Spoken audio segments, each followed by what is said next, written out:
पाहत रहा फक्त धर्मवीर न्यूज. आपलं गाव आपली बातमी. ज्या नेत्याने आपली वर्षा सह्याद्रीवर वावरण्याची हैसियत बनवली त्याच्याच पाठीत खंजीर खुपसून कपट कारस्थान षडयंत्राचं राजकारण करून त्याच्याच कुटुंबाला रस्त्यावर आणण्यासाठी हेच एकनाथ शिंदे भाजपशी हात मिळवणी करतील. स्वप्नातही वाटलं नव्हतं. जेव्हा साहेब आजारी आहेत तेव्हा हे सगळं राजकारण झालं आणि त्या राजकारणाचा सूत्रधार कोण होता? प्यादे सोडा, सूत्रधार होते देवेंद्र फडणवीस. काय म्हणलं? मला काही ऐकायला आलं नाही बाबा. आता विचार करा, गडचिरोलीमध्ये असं कोणतं शासकीय बांधकाम निघालं असेल बरं की ठाण्यासारख्या शहरात 1700 लोकांना दिले आणि तिकडे तुम्ही 67,000 लोकांना देता? वरखंडे साहेब जेव्हा असतील त्यांना माहिती असेल की सगळ्यात मोठी प्रेस घेतली होती, कागदपत्रांच्या सकट प्रेस घेतली होती की कामगार भोजनच्या स्कीम मध्ये केवढा मोठा घोटाळा होता.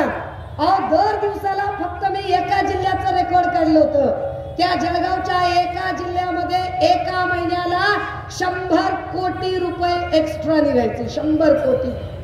आणि मी कागदपत्रांच्या सकट पत्रकार परिषद घेऊन हे सगळं दाखवलं होतं. या कामगार मंत्र्याचे कारनामे काय ते वेगवेगळ्या चॅनलवर सापड. सभेचं वार्तांकन करण्यासाठी उपस्थित असलेले सर्व प्रिंट तथा इलेक्ट्रॉनिक माध्यमांचे प्रतिनिधी आणि आपण सर्व भावांनो आणि बहिणींनो, खरं तर स्टेजवर असणाऱ्या लोकांचा आणि खालच्याही लोकांचा, म्हणजे मी नुसतं सन्मान्य म्हटलं तर इकडनं एवढी माणसं मला आता फेकून मारते का काय इकडच्यांना, म्हणजे त्यांना एक एक शब्द ऐकायचा होता की इकडच्यांना थांबू सुद्धा देत नव्हती. तुमच्या सगळ्यांचा उत्साह सांगतोय की 23 तारखेला मिरज विधानसभेचा निकाल काय असणार आणि तो निकाल देण्यासाठी म्हणून आपण सगळेजण एकत्रित आलाय. दादा हो, ही निवडणूक आपल्यासाठी अत्यंत महत्वाची आहे. माझ्यासारखी गेली 15-20 वर्ष चळवळीत काम करणारी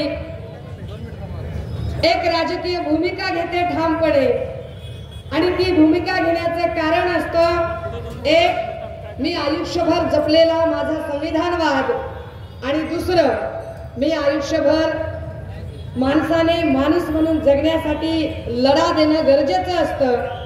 ती लढा देण्यासाठीची जी भूमिका आम्ही जपलेली आहे त्यातून मला असं वाटलं की एका संवेदनशील कार्यकर्त्याने जी भूमिका घ्यायला हवी. बाकी सत्तापाठ आल्यावर सत्तेच्या मागे जाणारे असंख्य लोक असतात, पण आपण सत्तेच्या मागे न जाता आपण सत्याच्या सोबत गेलं पाहिजे आणि म्हणून एक भूमिका घेतली. ही भूमिका का घेतली होती याचं जरा कारण नीट समजलं पाहिजे. दादा हो, लोकसभेची निवडणूक झाल्यानंतर देवेंद्र फडणवीस आणि भाजपा यांनी एक शब्द फार बोलून गुळगुळीत केला. तो शब्द होता फेक नरेटिव्ह. मुळात फेक नरेटिव्हचं महानिर्मिती केंद्र स्वतः देवेंद्र फडणवीस आणि भाजपा आहे.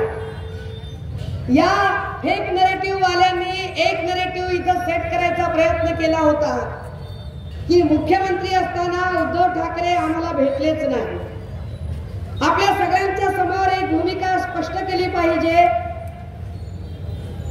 सन्माननीय पक्षप्रमुख उद्धव साहेब निवडणुका साधारणतः नोव्हेंबर मध्ये झाल्या होत्या. त्याही वेळेला निकाल लागले आणि दिवाळीच्या नंतर सत्ता स्थापन झाली. म्हणजे 19 साल उजळलं होतं आणि 21-22 अशी 2 वर्ष. पण ही 2 वर्ष फक्त महाराष्ट्र किंवा फक्त भारत नाही तर सबंध जगभरातली लोक कोरोनाने झुंज देत होते. सबंध जगभरामध्ये कोरोनाने हाहाकार माजवला होता. माणसं माणसाला ओळखायला तयार नव्हती. अगदी आपल्या जवळचा, अगदी आपला लगतेल जिगर नूरे नजर जरी कुणी गेला तरी आपण त्याला स्पर्श करू शकत नव्हतो. इतकी मोठी नैसर्गिक आपत्ती आपल्या सगळ्यांवर होती. अशा सगळ्या काळामध्ये जगभरातले लोक जे आरोग्य चळवळीत काम करतात ते असं सांगत होते, आपण कुणालाही फोन लावला की फोनवर रिंगटोन वाजायची आणि हॅलो ट्यून मध्ये बच्चनचा आवाज यायचा आणि बच्चन सांगायचा, हेलो कोरोना से लड़ने के लिए 30 सेकंड तक हाथ धोते रहिए, मुंह पर मास्क लगाइए, सुरक्षित दूरी बनाए रखिए, ज्यादा जरूरी ना हो तो घर के बाहर मत निकलिए. होतं ना. आता हे जर लोकांनी करायचं असेल, लोकांना सांगायचं असेल तर आधी नेत्यांनी पाळणं गरजेचं होतं. हे एकटे उद्धव साहेब सांगत होते असं नाही, हे भाजपाचे पंतप्रधान नरेंद्र मोदी सुद्धा सांगत होते. मग जनता कर्फ्यू झाला. 22 जानेवारीला पहिल्यांदा जनता कर्फ्यू झाला आणि तो जनता कर्फ्यू लोकांनी अत्यंत स्वयंस्फूर्तीने पाळला सुद्धा. अशाही परिस्थिती जेव्हा लोकांना भेटीगाठी शक्य नव्हत्या, अशाही परिस्थितीत सन्मान्य पक्षप्रमुख या राज्याचा गाडा हाकत होते. या राज्यातल्या लोकांना ऑनलाईन पद्धतीने भेटत होते, कारण लेकरांच्या शाळा सुद्धा ऑनलाईन होत होत्या, ऑफिसच्या मीटिंग ऑनलाईन पद्धतीने होत होत्या. झूम आणि गुगल मीटचा सगळ्यात जास्त जर वापर कधी झाला असेल तर तो कोरोनाच्या काळात झाला होता. याच काळामध्ये आपण आपल्या नातेवाईकांना सुद्धा व्हॉट्सअप व्हिडिओ कॉल मध्ये भेटत होतो. अशा सगळ्या काळामध्ये साहेब काम करत होते. आपल्या कुटुंबातला माणूस म्हणून आपल्याला समजावून सांगत होते.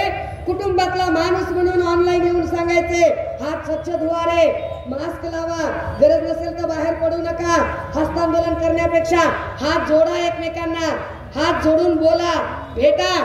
आणि त्याच वेळेला ते सांगायचे, माझ्या सगळ्या बहिणींना, आयांना माझी विनंती आहे, भाजीपाला घेण्यासाठी सारख्या बाहेर जाऊ नका, त्यापेक्षा टिकणाऱ्या भाज्या आणा, शक्यतो डाळी वापरा, मोड आलेली धान्य वापरा, प्रोटीन युक्त डाळीचा उपयोग करा, हे तुमच्यासाठी चांगलं असेल. आपल्या घरातला माणसाने सांगावं तसं पक्षप्रमुख सांगत होते.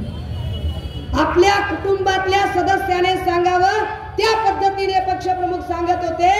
अक्षरशः पंढरपूरला वारीला जायचं होतं. ती वारी करण्यासाठी मुंबईवरून हा पांडुरंगाचा साधा भोळा वारकरी स्वतः एकटा गाडी चालवत त्या पंढरपूर पर्यंत गेलेला. ही पांडुरंगाची वारी तर चुकली नाही पाहिजे, पण त्याच वेळेला कोरोनाचा कुठल्याही प्रकारे हाहाकार सुद्धा नाही वाढला पाहिजे. भाजपा त्या काळात जाणीवपूर्वक राजकारण करत होती. त्या भाजपाचे ते आचारी बिचारी असणारे हे टट्टू जे सगळे लोक आहेत, जे पंटर आहेत, हे सगळे पंटर जाणीवपूर्वक या राज्यात गोंधळाची कशी परिस्थिती निर्माण होईल यासाठी प्रयत्न करत होते. पण तरीही उद्धव साहेबांनी संयम सोडला नव्हता. मग 2 वर्ष झाली, कोरोना संपला, केंद्रातलं सरकार भाजपचं सरकार आहे, तरी सुद्धा केंद्रातल्या त्या भारत सरकारने सांगितलं की कोरोनाच्या काळात सगळ्यात चांगलं काम जर कुणाचं झालं असेल तर ते महाराष्ट्रात मुख्यमंत्री उद्धव ठाकरे यांनी केलं. जागतिक आरोग्य संघटनेने सांगितलं की जगातला हायएस्ट पॉप्युलेशन डेन्सिटीचा एरिया हा मुंबई धारावीचा आहे आणि तरी सुद्धा सगळ्यात चांगले जर रिझल्ट कुठले असतील तर ते मुंबई धारावीचे आहेत. उद्धव साहेबांनी ते करून दाखवलं. दादा हो, त्याच्यानंतर मिळाले 6 महिने, 2022चे 5च महिने, आणि या 5 महिन्यात पक्षप्रमुख आजारी पडले. पक्षप्रमुखांना मणक्याचा आजार झाला. पक्षप्रमुख अंथरुणावर हलू शकत नव्हते, शरीराचा एकही भाग हलत नव्हता. माणूस जगतो का मरतो अशी परिस्थिती निर्माण झाली. मृत्यूच्या दाढेमध्ये उद्धव साहेब अडकलेले होते. मृत्यूशय्यावर आपला नवरा आहे, आपलं सौभाग्य, आपलं कुंकू आयसीयू मध्ये आहे म्हटल्यावर आदरणीय रश्मी बहिणींच्या डोळ्यामध्ये काहूर साचलं होतं. ती माऊली कुणाच्या राजकारणात नसते, कुणाच्या अध्यात्मध्यात नसते. त्या माऊलीला त्या मुख्यमंत्री पद, त्या राजकारण त्याच्याशी काही देणं घेणं नव्हतं. आपला नवरा वाचला पाहिजे यासाठी ती प्रयत्न करत होती. अशा काळामध्ये या राज्याचा कारभार द्यायचा कुणाकडे, कुणावर विश्वास टाकायचा, कुणावर आता कुणासाठी ही जबाबदारी द्यायची. आणि साहेबांनी आदित्यदादांना सांगितलं. आदित्यदादा आले. आदित्यदादांना सांगितलं की चल सगळ्यांची मीटिंग कर, एक गटनेता निवड आणि एकाला जबाबदारी दे. जबाबदारी द्यायची ठरली. कुणाला जबाबदारी द्यावी? मुंबईमध्ये रिक्षा चालवायला एक माणूस आला, शिवसैनिक झाला, शाखा प्रमुख झाला, शाखा प्रमुखचा गटप्रमुख झाला, पुढे नगरसेवक म्हणून निवडून आला, विभाग प्रमुख झाला, महापौर झाला, आमदार झाला, मंत्री झाला, नगर विकास मंत्री झाला. साहेबांचा विश्वास जिंकला. साहेब बिचारे देव भोळे, साहेब बिचारा सरळ साधा माणूस, साहेब बिचारा त्याला छक्के पंजे माहित नाही, सरळ साधं राजकारण. 5 दिवसापूर्वी एकनाथ शिंदे म्हणाले, 5 दिवसापूर्वी एकनाथ शिंदे म्हणाले की मला उद्धव ठाकरेंनी हलक्यात घेतलं म्हणून मी सरकार पाडलं. बरोबर आहे एकनाथ शिंदेचं. खरंच त्यांना हलक्यात घेतलं. वाटलंच नाही की हा माणूस गद्दारी करेल, वाटलंच नाही की हा माणूस पाठीत खंजीर खुपसेल, वाटलंच नाही की ज्या नेत्याने आपली एवढी ऐपत घडवली, ज्या नेत्याने आपल्याला एवढं मोठं केलं, ज्या नेत्याने आपली वर्षा सह्याद्रीवर वावरण्याची हैसियत बनवली, त्याच्याच पाठीत खंजीर खुपसून कपट कारस्थान षडयंत्राचं राजकारण करून त्याच्याच कुटुंबाला रस्त्यावर आणण्यासाठी हेच एकनाथ शिंदे भाजपशी हात मिळवणी करतील. स्वप्नातही वाटलं नव्हतं. जेव्हा साहेब आजारी आहेत तेव्हा हे सगळं राजकारण झालं. आणि त्या राजकारणाचा सूत्रधार कोण होता? प्यादे सोडा, सूत्रधार होते देवेंद्र फडणवीस. जे देवेंद्र काय म्हणलं मला काही ऐकायला आलं नाही बघा. आता या सगळ्या सूत्रधाराने एवढा काही महाराष्ट्र अस्थिर केला का बोललं पाहिजे देवेंद्र फडणवीसांवर? मुख्यमंत्री पद हिरावून घेतलं म्हणून नाही. अरे पण तुम्ही एक सरकार अस्थिर केलं. सरकार अस्थिर झाल्याचा परिणाम काय झाला? सरकार जर अस्थिर झालं तर मोठमोठे इंडस्ट्रियलिस्ट पैसे गुंतवत नाही, मोठमोठे इंडस्ट्रियलिस्ट इन्व्हेस्टमेंट करत नाहीत. आणि नेमका हाच प्रॉब्लेम झाला की सरकार अस्थिर झालं आणि त्यानंतर दर क्षणाला वाटायचं की हे सरकार पडतं का राहतं. आणि त्या सगळ्यांमध्ये इथला एक उद्योग गुजरातला जात होता. नोकऱ्या तर राहिल्याच नाही. राजाभाऊ गेल्या 2.5 वर्षात कुठली नोकर भरती झाली? ना आरोग्य भरती झाली, ना कृषी सहाय्यक भरती झाली, ना तुमच्या जिल्हा परिषद नगर परिषदेच्या सिनियर क्लार्क ज्युनियर क्लार्कच्या भरत्या झाल्या, ना इतर कुठल्या भरत्या झाल्या. एकही नोकर भरती झाली नाही. नोकर भरती झाली नाही म्हणून कंपन्यांमध्ये काम करायला जावं म्हटलं पुणे मुंबई सारख्या ठिकाणी तर तिथं कंपन्या राहिल्या नाही. पाप केलं तुम्ही एकनाथ शिंदेने. मग या सगळ्यातनं आपल्याला एक गोष्ट कळते की भाजपने एकनाथ शिंदेचीच निवड का केली या नोकरीसाठी? भाजपने या मुख्यमंत्री पदासाठी एकनाथ शिंदेनाच का निवडलं? हे सगळं गद्दारीचं कारस्थान करण्यासाठी एकनाथ शिंदेनाच का निवडलं? कारण एकनाथ शिंदेनी प्रत्येक उद्योग गुजरातला नेताना मी कुठेच आडवा येणार नाही, मी एक वेळ महाराष्ट्राशी गद्दारी करेन, मी महाराष्ट्र द्रोह करेन, पण मी तुमचा गुलाम म्हणून कुठे कमी पडणार नाही ही कमिटमेंट केली होती. आणि त्या कमिटमेंट पोटी हे सगळं झालं. राजे हो, हे सगळं चालू असताना प्रत्येक मंत्रालयाचा कारभार काय चालू होता? काय काय मंत्रालयाचे कारभार चालू होते? अरे कोरोना काळात जेवढे बल्क मृत्यू झाले नाही तेवढे बल्कने मृत्यू आता तानाजी सावंतच्या काळात झाले. त्या नांदेडच्या रुग्णालयात एका रात्रीतनं 18 मृत्यू, कळव्याच्या रुग्णालयामध्ये एका रात्रीतनं 32 मृत्यू, चेंगराचेंगरीमध्ये स्त्री सदस्यांचे 100 पेक्षा जास्त मृत्यू, इकडं संभाजीनगरच्या घाटीमध्ये एका रात्रीत 28 मृत्यू. कसला आरोग्य मंत्री निघाला? कृषी मंत्री बी तसा. त्याला आऊट कळत नाही, जोत कळत नाही, नांगर कळत नाही, पाळी पेरणी कळत नाही, खुरपण कळत नाही, खताचं प्रमाण कळत नाही, त्याला विमा कळत नाही, त्याला काय अवकाळी पाऊस कळत नाही. असला कृषी मंत्री. आणि कामगार मंत्री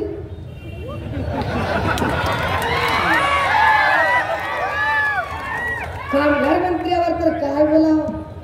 वनखडे साहेब तुम्हाला जास्त माहिती असेल कामगार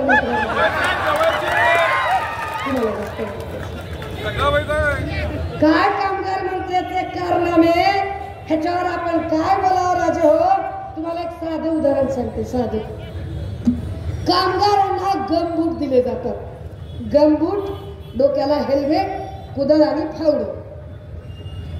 ठाण्यातल्या कामगारांना, ठाण्यामध्ये साधारणतः 1700 कामगारांना गमबूट आणि हेल्मेट दिले ठाण्यामध्ये. आणि गडचिरोलीमध्ये किती लोकांना दिले माहितीये तुम्हाला? 67,000 कामगारांना गमबूट आणि हेल्मेट दिले. आता विचार करा, गडचिरोलीमध्ये असं कोणतं शासकीय बांधकाम निघालं असेल बरं की ठाण्यासारख्या शहरात 1700 लोकांना दिले आणि तिकडे तुम्ही 67,000 लोकांना देता? वनखंडे साहेब तेव्हा असतील, त्यांना माहिती असेल की सगळ्यात मोठी प्रेस मीच घेतली होती, कागदपत्रांच्या सकट प्रेस घेतली होती की कामगार भोजनच्या स्कीम मध्ये केवढा मोठा घोटाळा होता. अहो, दर दिवसाला फक्त मी एका जिल्ह्याचं रेकॉर्ड काढलं होतं. त्या जळगावच्या एका जिल्ह्यामध्ये एका महिन्याला 100 कोटी रुपये एक्स्ट्रा निघायचे. 100 कोटी. आणि मी कागदपत्रांच्या सकट पत्रकार परिषद घेऊन हे सगळं दाखवलं होतं. या कामगार मंत्र्याचे कारनामे काय ते वेगवेगळ्या चॅनलवर सापडतात. ते अजून एक YouTube चॅनल आहे बघा, काहीतरी छोटं, तिचा जागर नावाचं. त्या तिचा जागर नावाच्या याच्यावर एक ती शर्वरी ताई म्हणून लय भारी बोलतात. लय भारी काय काय ह्यांचे कारनामे ते सुधाकर खाडेचे, हे सगळे सुरेश खाडेचे, सॉरी, हे सगळे कारनामे त्याच्यात दिसतात. दादा हो, कशासाठी यांना कामगार मंत्री केलं? कशा पाहिजे? काय काम करायचं होतं, काय काम केलं पठ्ठ्यानं? आता ह्याला निवडून कसं द्यायचं ते जाऊ दे, आता म्हणून मला त्याच्यावर जायचं नाही. उगा पुन्हा बात निकलेगी तो बहुत दूर तलक जाएगी और मैं बड़े अच्छे मूड में हूँ, बहुत ही अच्छे मूड में हूँ. राजे हो, काय ही निवडणूक महत्वाची आहे आणि काय इथं बदल करणं गरजेचं आहे. हा महाराष्ट्र सुसंस्कृत महाराष्ट्र, सभ्य महाराष्ट्र, सज्जन महाराष्ट्र. या महाराष्ट्रामध्ये 18 पगड जातीचे लोक गुण्या गोविंदाने एकत्रित नांदतात. या महाराष्ट्रामध्ये मराठा, साळी, माळी, कोळी, तेली, तांबोळी, आतार, बागवान, सुतार, लोहार, कुंभार, माकडवाले, अस्वलवाले, गारोडे, दरवेशी, बेरड, बेस्तर, बेलदार, घिसाडी, कैकाडी, पारधी, आराधी, भराडी, गोंधळी, सिक्कलगार, चित्रकथी, ही सगळी माणसं गुण्या गोविंदानं एकत्र नांदतात. पण या माणसांच्या मध्ये जातीपातीचं विष कुणी भरलं तर ते भाजपवाल्यांनी भरलं. या माणसांमध्ये जातीपातीच्या भिंती कुणी उभ्या केल्या? त्या भाजपवाल्यांनी उभ्या केल्या. तुम्ही विचार करा, जेव्हा काँग्रेस सत्तेत होती तेव्हा कधी हिंदू खतरे में है ची टॅगलाईन झाली नाही. 2.5 वर्षात साहेब होते मुख्यमंत्री तेव्हाही हिंदू खतरे में है ची टॅगलाईन झाली नाही. आता भाजपची सत्ता आहे, केंद्रात भाजपची सत्ता, राज्यात भाजपची सत्ता, आणि हे पट्टे सांगतात हिंदू खतरे में है. अगर हिंदू खतरे में है और तुम बोल रहे कि हम हिंदू का राज्य चला रहे, तो तुम क्या गोट्या खेल रहे कहते? हाँ, कैसा हिंदू खतरे में है? कहां से हिंदू खतरे में है? काय त्यांना सूर सापडत नाही इलेक्शनचा, त्यांना निवडणुकीचा सूर सापडत नाही. त्यांना हे पक्क कळलंय की लाडकी बहीण बिन काय म्हणल्यानं काय फरक पडत नाही. काय जरी केलं तरी जनतेच्या मनात लाडकं कोण म्हटलं तर जनतेच्या मनातले लाडके नेते म्हणून उद्धव साहेबच पुन्हा पुन्हा सर्व दिसतात. त्यामुळे त्यांचा प्रॉब्लेम झाला. बायका तर तोंडावर सांगतात तुझ्या 1500 टिकल्या काय जाळायच्यात काय, लेकीवाळीचे आबरू सुरक्षित नाही, काय करायचे तुझ्या 1500? तोंडावर सांगतायत बायका. आणि दादा हो, तुम्ही विचार करा की सगळेजण तुम्ही सगळी शहाणी माणसं आहेत, माझ्यापेक्षा लय हुशार ज्ञानी माणसं आहे तुम्ही. आणि तुम्ही तुमच्या बहिणीला लेकीला दुनियाचा लग्नात खर्च केला असेल, बहिणीचे शिक्षण केलं असेल, लग्नाचा खर्च केला असेल, ऋण पाणी काढून, पैसे काढून, कर्ज काढून बहिणीचं लग्न लावलं असेल. तिच्या लग्नात काय भांड कुंड, काय mixer, cooker, fridge, TV, sofa काय वाटेल ते दिलं असेल. दिलं का नाही? जगरीत आहे काय? जगावेगळं केलं का? जगाची रीत आहे, सगळ्यांनी केलं, तुम्ही केलं. तुम्ही कधी बहिणीच्या लग्नात बॅनर लावला का? लाडक्या बहिणीला लग्नात मिक्सर दिला 2000 रुपये, आता 2200ला त्याच्या आता 4000ला बी झाला असेल मिक्सर. लाडक्या बहिणीला 20,000चा कलर टीव्ही दिला, लावला बॅनर. अरे कधी बहिणीच्या सासरी गेला असाल तिला भेटायला, तर गावचा वानुळा घेऊन गेला असाल, ऐका नाही, कधी आंबे घेऊन गेला असताल, कधी ज्वारी, कधी गहू, कधी घनसाळ तांदूळ घेऊन गेला असताल, कधी अजून काही कारलं दोडकं काही शेतातला भाजीपाला घेऊन गेला असाल. जाता जाता बहिणीला भेटून येताना बहीण म्हणली असाल, अरे दादा तुझ्या दाजीची लय गळगळ चालली बघ, आणि तुझ्या भाच्याला मी लय ताप आलाय, दाजीचा पगार काही झाला नाही. तुम्हाला बहिणीबद्दल प्रेम वाटलं, खिशात हात घातला, बहिणीला तुम्ही 10,000-5,000 रुपये दिले. तुम्ही बस स्टँडला येऊन बॅनर लावू नका. लाडक्या बहिणीला 50 किलो घनसाळ तांदूळ घेऊन आलो, लावला का केलं नाही? तुम्हाला बहिणीचं नातं कळतं, तुम्हाला बहिणीच्या नात्याची मर्यादा कळते. तुम्ही बहिणीच्या गरिबीची टिंगल उडवत नाही, अजिबात टिंगल उडवत नाही. हे बदमाश काय करायला लागले? ह्यांना बहीण कळते. बहीण कळत असती तर बहिणीला दिलेल्या 1500 टिकल्याचा बॅनर लावला असता होय ह्यांनी. बरं ह्यांनी कोणत्या खिशातलं काढून दिलं? काय ह्यांच्या बापजाद्याच्या प्रॉपर्टी विकून दिल्या काय ह्यांनी? काय देवेंद्र फडणवीसनं काय नागपूरचा रेशीम बागेचा बंगला विकून दिला? का अजित पवारनं बारामतीची प्रॉपर्टी विकून दिली? काय एकनाथ शिंदेनं ती तापोळ्याची जमीन विकून दिली? ह्यांनी आपलेच पैसे होते, आपल्याच जीएसटीचे, आपल्याच टॅक्सचे पैसे होते, आपल्या पैशावर त्यांचा बॅनर. हमारे खत में तुम्हारा सलाम काय करू भाई, काय को करने का? तुमको सलाम लिखने का तो तुम्हारा खत तुम्हारे तुम लिखो ना. ये काय को धंदे कर रहे तुम? दादा हो, या सगळ्यांच्या मध्ये लक्षात ठेवा, जर त्यांनी सोयाबीनचा भाव दिला असता, कापसाचा भाव दिला असता, ऊसाचा भाव दिला असता, आमच्या फळबागांच्या व्यवस्थित किमती ठरवल्या असत्या, आमचं आयात निर्यात धोरण व्यवस्थित ठरवलं असतं, तर 1500वर अवलंबून राहायची गरज पडली नसती, लाखोने पैसा आमच्या हातात खेळला असता. पण मुळात तुम्ही आम्हाला आर्थिकदृष्ट्या भुके कंगाल करून टाकलं. आर्थिकदृष्ट्या तुम्ही आमच्या हातात काहीच ठेवलं नाही. हा आमचा प्रॉब्लेम आहे. का सत्ता बदलायची आहे? काय गरज आहे ही सत्ता बदलायची? ही सत्ता बदलणं गरजेचं आहे, कारण या राज्यामध्ये लेकी बाळी सुरक्षित नाही. 70 वर्षाची आजीही सुरक्षित नाही आणि 3 वर्षाचं बाळही सुरक्षित नाही. बदलापूरची घटना तुमच्या सगळ्यांच्या डोळ्यासमोर आहे. 3 वर्षाचं बाळ, 3 ज्या लेकराच्या समोर आपण बलात्कार शब्द उच्चारायला सुद्धा घाबरतो घरात, एवढ्या छोट्या बाळाच्या समोर आपण तो शब्द सुद्धा उच्चारत नाही. एवढ्या छोट्या लेकराच्या सोबत दुष्कर्म होता आणि देवेंद्र फडणवीस आरोपीला वाचवतात, त्या हत्येला वाचवायचा प्रयत्न केला जातो. जेव्हा आम्ही तिथे आंदोलन करायला बसतोय आणि पत्रकार भगिनी आमची एक बातमी कव्हर करायला जाते, त्यावेळेला शिंदेचा एक मस्तवाल माजलेला माणूस म्हणतो, काय तू आम्हाला प्रश्न विचारतेस, जणू काय तुझ्यावरच बलात्कार झालाय का? आम्ही तक्रार करायला जातो. 7 तास उन्हात बसलो की अरे तक्रार लिहून घ्या. 7 तास उन्हात बसलो तरी शिंदेचा तो माणूस वामन म्हात्रे, त्याची तक्रार, त्याच्यावर FIR झाली नाही. आणि FIR झाली 7 तासानंतर आणि त्याला जामीन मिळाला 2.5 तासामध्ये. काय परिस्थिती आहे? गोरगरिबांच्या लेकरांची किंमत नाही यांच्या नजरेमध्ये. काय मस्तवाल पद्धतीने बायकांबद्दल बोलतात. तिकडे कधी खासदार संसद रत्न सुप्रियाताईंच्या बद्दल बोललं जातं,